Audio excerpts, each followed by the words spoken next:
வணக்கம் எல்லாருக்கும். நான் இன்னைக்கு ஒரு விஷயம் ஒன்று ஷேர் பண்ணலான்னு நினச்சேன். என்னென்னா, எனக்கு தெரிஞ்ச ஒரு குடும்ப ஆக்கள், ரொம்பவுமே க்ளோஸ் ஆன ஆக்கள் தான். அவருக்கு 44 வயசு அப்படி இருக்கும். அவருக்கு 40 வயசுக்குள்ளே தான். அவங்களுக்கு 2 பிள்ளைகள், ஒரு ஆம்பளை பிள்ளை ஒரு பொம்பளை பிள்ளை. அப்போ அவர் தற்கொலை செஞ்சிட்டார். ஆனால் அவர் யோசிக்கல, பின்னாடி அவரோட வைஃப் பிள்ளைகளை அப்படி அனாதையை விட்டுட்டு போகிறோமே.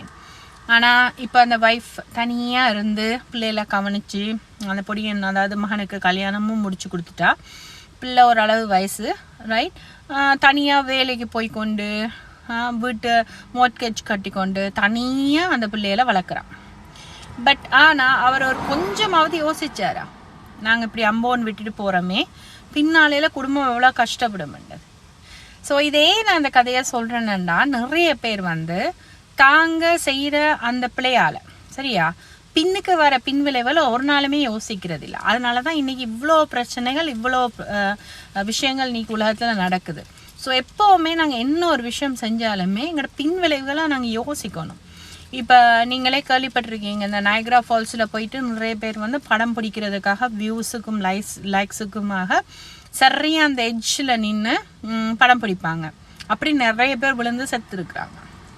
ஸோ அவங்க என்னைக்காவது யோசிச்சிருக்காங்களா, நாங்கள் அதில் போய் நிற்கிறோமே, அது எங்களோட உயிருக்கும் ஆபத்து மட்டும் இல்லாமல் எங்களுக்கு ஏதாவது நடந்தால் எங்களோட குடும்பமும் பாருங்கள் இவ்வளோ கஷ்டப்படுமென்று சொல்லி.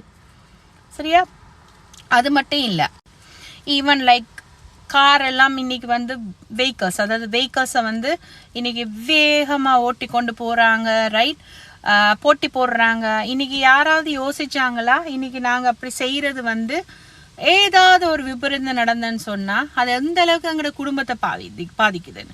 லைக் அந்த குடும்பம்னு சொல்லும்போது அம்மா, அப்பா, தங்கச்சி, தம்பி, அக்கா, அண்ணா, உங்களோட வைஃப், ஹஸ்பண்டாக இருக்கட்டும், சரி, அது எவ்வளோ கவலை தெரியுமா. சின்னத்துலேயே இப்போ உதாரணத்துக்கு சின்ன வயசில் உள்ளவங்களாம், எனக்கு தெரிஞ்சவங்களாம் அப்படி நடந்திருக்கு. அப்படி குடும்பத்தில் அவங்க செஞ்ச ஒரு பெரிய தவறால் அப்படியே அவங்க தங்களோட உயிரை மாற்றிருக்கிறாங்க.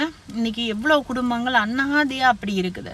ஸோ இதில் நான் என்ன சொல்ல வரேன்னா, எந்த ஒரு தீர்மானமும், நீங்கள் செய்கிற எந்த ஒரு விஷயமும் அது எப்படி மற்றவங்களை பாதிக்குது, அது பின்விளைவில் யோசித்து பாருங்க.